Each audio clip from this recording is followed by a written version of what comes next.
product, then click product warehouse. Mamimili ka lang ng product na ilalagay mo sa shop mo, then click batch publish. Pwede kayo mag-add ng commission rate from 3% to 7%.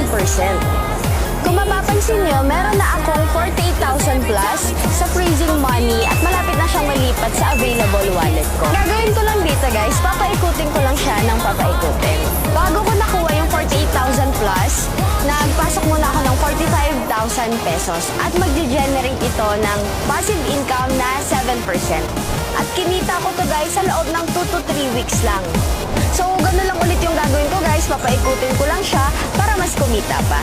Gano'n lang kadali dito kumita sa sitaw. Kasi kahit may business ako, hindi ako nahirapan maging seller dito sa sitaw.